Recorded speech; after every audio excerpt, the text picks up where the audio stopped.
Hello students, এখন আমি উচ্চতর গণিত দ্বিতীয় পত্রের চতুর্থ অধ্যায় বহুপদী ও বহুপদী সমীকরণ থেকে ঢাকা বোর্ড ২০২৩ সালে পরীক্ষায় আসা ৩ নম্বর সৃজনশীল প্রশ্নটি সমাধান করব। যদি ভিডিওটি ভালো লেগে থাকে তবে ভিডিওটিতে লাইক ও চ্যানেলটি সাবস্ক্রাইব করার অনুরোধ রইল। এখানে ক নম্বর প্রশ্নে বলেছে, এই সমীকরণের একটি মূল -1 প্লাস আইপি হলে সমীকরণ সমাধান করো। দেখো, সমীকরণ সমাধান করো বলতে অপর মূলগুলো আমাদেরকে বের করতে বলেছে। তাহলে এখানে আমি সমাধানে লিখেছি যে প্রদত্ত সমীকরণ এইটা। এখন সমীকরণটির একটি মূল -1 প্লাস আইপি হলে অপর একটি মূল হবে -1 প্লাস -1 মাইনাস আইপি। দেখো, আমরা জানি যে জটিল মূলদ্বয় পরস্পর অনুবন্ধী আকারে থাকে। তাহলে এইটা যেহেতু একটি জটিল মূল, তাহলে অপর আরেকটি মূল হবে এইটার অনুবন্ধী, অর্থাৎ -1 প্লাসের পরিবর্তে মাইনাস হবে। তাহলে -1 মাইনাস আইপি। তাহলে এইটা যেহেতু একটি ত্রিঘাত সমীকরণ, সমীকরণের মূল থাকবে টোটাল ৩ টি। তাহলে আমাদের তো আরেকটি মূল আছে, সেই মূলটাকে আমরা ধরে নিব যে মনে করি অপর মূলটি। তাহলে মনে করি যে অপর মূলটি হচ্ছে আলফা। তাহলে এখানে একটা সূত্র আছে, দেখো, যে ax³ + bx² + cx+d সমীকরণের মূলতয় যদি আলফা, বিটা, গামা হয়, তাহলে মূলতয়ের যোগফল অর্থাৎ alpha plus beta plus gamma equal -b/a। তাহলে আমরা যেহেতু এই সমীকরণটির ৩টি মূল জানি, তাহলে এই ৩টা মূলের যোগফল এখন আমরা বের করব। তাহলে যোগফল কি হবে? প্রথম মূলটি -1 প্লাস আইপি, দ্বিতীয় মূলটি -1 মাইনাস আইপি, তাহলে -1 মাইনাস আইপি, আর তৃতীয় মূলটি হচ্ছে প্লাস আলফা। তাহলে এই মূল ত্রয়ের যোগফল ইকুয়াল কি হবে? সূত্রটি ছিল -b/a, যেখানে b ছিল x² এর সহগ। তাহলে এই সমীকরণে দেখো, x² এর টার্মটা অনুপস্থিত, তার মানে x² এর সহগ হবে 0। তাহলে মূল ত্রয়ের সহগ হচ্ছে এখানে 0।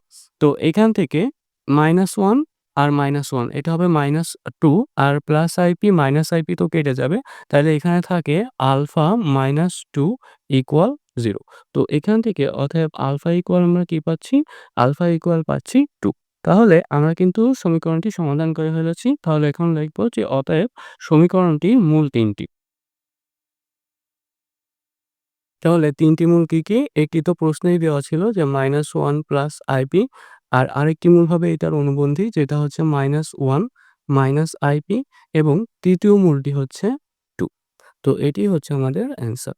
খ নম্বর প্রশ্নে বলেছে, উদ্দীপক ১ এর সমীকরণ ২ টির একটিমাত্র সাধারণ মূল থাকলে প্রমাণ করো যে 2m + n + 1 = 0। তাহলে আমরা উদ্দীপক ১ এ এখানে ২টা সমীকরণ দেখতে পাচ্ছি। আমাদের প্রশ্নে বলেছে এই ২টা সমীকরণের একটি সাধারণ মূল আছে। তাহলে আমরা প্রথমে ধরে নিব যে এই ২টা সমীকরণের সাধারণ মূল হচ্ছে আলফা।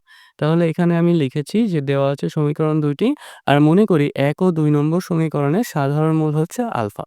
তাহলে দেখো, এই ২টা সমীকরণের সাধারণ মূল যদি আলফা হয়, তাহলে আলফা দিয়ে কিন্তু এই 2টা সমীকরণ সিদ্ধ হবে।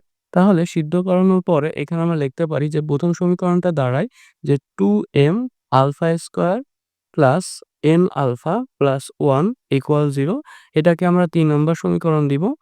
আর আমরা আলফা দিয়ে যদি ২ নম্বর সমীকরণকে সিদ্ধ করাই, সেক্ষেত্রে হয় n alpha square plus 2m alpha plus 1 = 0। তো এটাকে এখন আমরা ৪ নম্বর সমীকরণ দিব। তো এখন আমরা এই ৩ নম্বর সমীকরণ থেকে ৪ নম্বর সমীকরণকে বিয়োগ করব। তাহলে কি দাঁড়ায় দেখো, ৩ মাইনাস ৪। তো ৩ থেকে যদি ৪ বিয়োগ করি, প্রথমে আমরা ৩ নম্বর সমীকরণটি লিখব যে 2m alpha square plus n alpha plus 1। তো এটা থেকে বিয়োগ করব ৪ নম্বর সমীকরণ। তো যেহেতু বিয়োগ করব, সেহেতু এখানে চিহ্নের পরিবর্তন হবে। তাহলে এখানে আমরা লিখব যে n alpha square minus 2m alpha minus 1 equal ডানে হবে 0। তো আমরা এখন এই যে আলফা স্কয়ার এই দুইটাকে পাশাপাশি লিখব, আর আলফাকে পাশাপাশি লিখব। তাহলে প্রথমে আমরা লিখব যে 2m আলফা স্কয়ার, তারপর লিখব -n আলফা স্কয়ার, তারপর লিখব -2m আলফা, তারপর প্লাস n আলফা।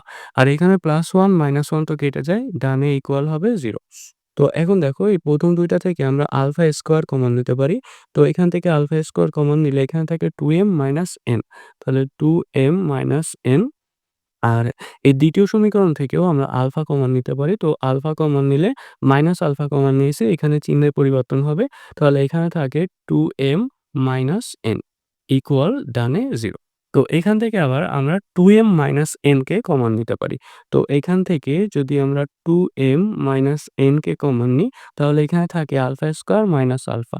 তাহলে alpha square minus alpha equal 0। তো দেখো আলফা স্কয়ার মাইনাস আলফা থেকে আমরা আবার আলফাকে কমন নিতে পারি। তাহলে এখানে থাকে 2m - n ইনটু এখানে থাকে alpha into alpha minus 1, alpha minus 1 equal 0। এখন দেখো এই যে ৩ টা রাশির গুণফল ০, তাইলে তো তাদেরকে আলাদা, আলাদা শূন্য লেখা যায়। কিন্তু এখানে কিন্তু আলফার মান ০ হতে পারবে না এবং 2m - n এর মানও ০ হতে পারবে না। তাহলে এখানে আমরা ১ম এ লিখব যে কিন্তু আলফা নট ইজ ইকুয়াল 0 এবং 2m - n not is equal 0। তাহলে দেখো আলফার মান কেন 0 হতে পারবে না? আমরা এই যদি এই ৩ নম্বর সমীকরণটি দেখি, এই আলফার মান যদি মনে করো যে আলফার মান 0, তো ৩ নম্বর সমীকরণে তুমি আলফার মান 0 বসাও, তাহলে এইখানে 0 হয়, এখানে 0 হয়। তাহলে সমীকরণটা দাঁড়ায় যে 1 ইকুয়াল 0। তার মানে আলফার মান 0 র জন্য এই সমীকরণটি কিন্তু সিদ্ধ হচ্ছে না। একইভাবে ৪ নম্বর সমীকরণও আলফার মান 0 এর জন্য সিদ্ধ হচ্ছে না। তার মানে আলফার মান 0 হতে পারবে না। আর এখানে 2m - n 0 হতে কেন পারবে না দেখো? এইখানে আমরা যদি 2m = n বসাই, যে 2m - n = 0, তার মানে এখান থেকে কি লেখা যায়? 2m = n। তো এখন আমাদের যে ১ম সমীকরণ ছিল যে এই যে এই সমীকরণে তুমি যদি 2m এর পরিবর্তে n বসাও, তাহলে ১ম সমীকরণটা কি দাঁড়াচ্ছে দেখো? যে এখানে দাঁড়ায় যে nx² প্লাস nx প্লাস 1। আর দ্বিতীয় সমীকরণে তুমি যদি 2m এর পরিবর্তে n বসাও, সেক্ষেত্রে এখানে দাঁড়ায় nx² plus nx plus 1 equal 0। তাহলে দেখো এই ২ টা সমীকরণ, মানে 2m = n এর জন্য এই ২ টা সমীকরণই কিন্তু একই হয়ে যাচ্ছে। আর ২ টা সমীকরণ যদি একই হয়, তাহলে তাদের মূলদ্বয়ও তো সাধারণ হবে। কিন্তু আমাদের প্রশ্নে বলেছে যে সমীকরণ ২ টির একটি মাত্র সাধারণ মূল থাকবে। তার মানে আমরা যদি 2m = n নিই, তাহলে সাধারণ মূল হয়ে যাচ্ছে ২ টা। কিন্তু যেহেতু আমাদের প্রশ্নে বলেছে যে একটি মাত্র সাধারণ মূল থাকবে, তার মানে আমরা 2m = n কে নিতে পারব না। তার মানে 2m - n not is equal 0 হবে। তো এখানে আমরা একটু ব্যাখ্যা লিখে দেব যে 2m - n not is equal 0 কেন হবে? যে কারণ 2m = n হলে কি হচ্ছে, সমীকরণ ২ টি অভিন্ন হয়। তাহলে লিখব যে সমীকরণ ২ টি অভিন্ন হয় অভিন্ন হয় এবং উভয় মূলই সাধারণ হয়। উভয় মূলই সাধারণ হয়। তার মানে আমরা আলফা ০ হতে পারবে না, আর 2m - n ০ হতে পারবে না। তাহলে এখানে বাকি থাকলো কি? Alpha minus 1 = 0। তাহলে এখান থেকে আমরা লিখতে পারি অতএব আলফা মাইনাস 1 = 0, যেখান থেকে আমরা লিখতে পারি যে আলফার মান হচ্ছে 1। তাহলে এখন এই আলফার মান তুমি ৩ নাম্বার অথবা ৪ নাম্বার, ৩ নাম্বার অথবা ৪ নাম্বার যেকোনো সমীকরণে বসিয়ে তুমি হচ্ছে এইখানে আমাদের যে প্রমাণটা চাইছে সেই প্রমাণটা বের করতে পারো। যে আমরা এখন আলফার মান এই ৩ নাম্বার সমীকরণে বসাবো। তাহলে আলফার মান এখানে যদি 1 বসাই, তাহলে এখানে পাবো 2m + n + 1 = 0। তাহলে এখন আমরা কি লিখব? যে ৩ নং এ আলফা = 1 বসিয়ে পাই। বসিয়ে পাই। তাহলে ৩ নং এ আলফা = 1 বসিয়ে কি পেয়েছিলাম আমরা? যে 2m + n + 1 = 0। তো এটাই কিন্তু আমাদের প্রমাণ করতে বলেছিল। নম্বর প্রশ্নে বলেছে উদ্দীপক ২ এর সমীকরণটির মূলত্রয় আলফা, বিটা, গামা হলে summation of alpha minus beta এর হোল স্কয়ার এর মান নির্ণয় করো। তাহলে এখানে আমরা উদ্দীপক ২ এ একটি সমীকরণ দেখতে পাচ্ছি। আমাদের প্রশ্নে বলা হয়েছে যে এই সমীকরণের মূলত্রয় হচ্ছে আলফা, বিটা ও গামা। তাহলে এই সমীকরণের মূলত্রয় আলফা, বিটা, গামা হলে আমাদের এই রাশিটার মান নির্ণয় করতে হবে। তো প্রথমে আমি এখানে লিখেছি যে প্রদত্ত সমীকরণ এইটাই। তাহলে সমীকরণটির মূলত্রয় যদি আলফা, বিটা, গামা হয়, তবে প্রথমে আমরা এই ২ টার মান নির্ণয় করব। যে alpha plus beta plus gamma equal তাহলে কি লেখা যায় দেখো? যে এখানে একটি সূত্র আছে যে ax³ + bx² + cx + d = 0 হলে এই সমীকরণের মূলত্রয় যদি আলফা, বিটা, গামা হয় সেক্ষেত্রে সমীকরণটির মূলত্রয়ের যোগফল অর্থাৎ alpha plus beta plus gamma equal লেখা যায় -b/a যেখানে b হচ্ছে x² এর সহগ আর a হচ্ছে x³ এর সহগ। তাহলে এখান থেকে alpha plus beta plus gamma equal কি লেখা যায় যে -b/a অর্থাৎ এখানে -p/x³ এর সহগ 1 তাহলে -p/1 যেটা হবে -p।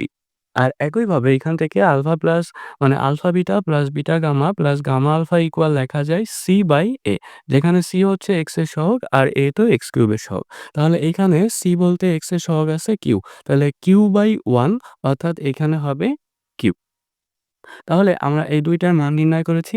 এখন আমাদের প্রশ্নে যে রাশিটার মান নির্ণয় করতে বলেছিল সেই রাশিটার মান নির্ণয় করব। তাহলে আমাদের প্রশ্নে বলেছিল যে summation of alpha minus beta এর হোল স্কয়ারের মান নির্ণয় করতে। তাহলে প্রথমে আমরা এখানে a মাইনাস b এর হোল স্কয়ারের সূত্রটি এপ্লাই করব। তাহলে এখানে লেখা যায় summation of a minus b এর হোল স্কয়ার অর্থাৎ এখানে হবে alpha square minus 2 alpha beta plus beta square. তো এখন হচ্ছে আমরা এই সামেশনটা ৩ টার সাথেই আলাদা, আলাদা করে দেব। অর্থাৎ summation of alpha square, summation of alpha square minus এখানে 2 সংখ্যাটাকে আগে লিখব। তাহলে 2 into summation of alpha beta plus এখানে summation of beta square, summation of beta square. তো এখন দেখো এখানে যে সামেশন অফ আলফা স্কয়ার আর সামেশন অফ বিটা স্কয়ার এর মান হচ্ছে একই। তার মানে এখানে যে summation of alpha square equal summation of beta square equal summation of gamma square লেখা যায়। তাহলে এখানে আমরা সামেশন অফ বিটা স্কয়ারের পরিবর্তে আমরা সামেশন অফ আলফা স্কয়ার লিখতে পারি। আর সামেশন অফ আলফা স্কয়ার আর এখানে একটা সামেশন অফ আলফা স্কয়ার। তাহলে ২ টা একসাথে আমরা লিখতে পারি 2 into summation of alpha square minus এখানে 2 সামেশন অফ আলফা বিটা। তো এখন আমরা জানি যে সামেশন অফ আলফা স্কয়ার মানে কি? সামেশন অফ আলফা স্কয়ার মানে হচ্ছে alpha square plus beta square plus gamma square. একইভাবে এখান থেকে 2 ইনটু এখানে যে সামেশন অফ আলফা বিটা মানে হচ্ছে যে alpha beta plus beta gamma plus gamma alpha. তাহলে এখন হচ্ছে এখানে আমরা যে a square plus b square plus c স্কয়ারের সূত্রটি এপ্লাই করব। তাহলে 2 into a square plus b square plus c স্কয়ারের সূত্রটি কি ছিল? যে a plus b plus c এর whole square minus 2 into ab plus bc plus ca অর্থাৎ alpha beta plus beta gamma plus gamma alpha. আর এইখানে 2 ইনটু দেখো alpha beta plus beta gamma plus gamma alpha এটার মান কিন্তু আমরা প্রথমেই নির্ণয় করেছি। এটার মান হচ্ছে কিউ। তাহলে এটার মান বসিয়ে দেব যে এখানে হবে 2q। তো এইখানেও একইভাবে এই ২ টা রাশির আমরা মান বসিয়ে দেব। তাহলে 2 ইনটু এখানে alpha plus beta plus gamma এর মান হচ্ছে -p। তাহলে এখানে আমরা -p লিখব যে -p এর হোল স্কয়ার মাইনাস 2 ইনটু এটার মান তো কিউ। তাহলে এখানে কিউ লিখব আর শেষে -2q। তো এখন এখানে 2 ইনটু এখানে থাকে p square minus 2q, p square minus 2q আর শেষে -2q। তো 2 দিয়ে এই দুটাকে আমরা গুণ করে দেব। তাহলে এখানে হয় 2p square minus 4q minus 2q শেষে। তাহলে এখানে থাকে 2p স্কয়ার মাইনাস 6q। তো এখান থেকে যদি আমরা 2 কমন নিই তাহলে এখানে থাকে p স্কয়ার মাইনাস 3q। তাহলে এই যে p স্কয়ার মাইনাস 3q এটি হচ্ছে আমাদের summation of alpha minus beta এর হোল স্কয়ারের মান। তো এটি হচ্ছে আমাদের অ্যান্সার।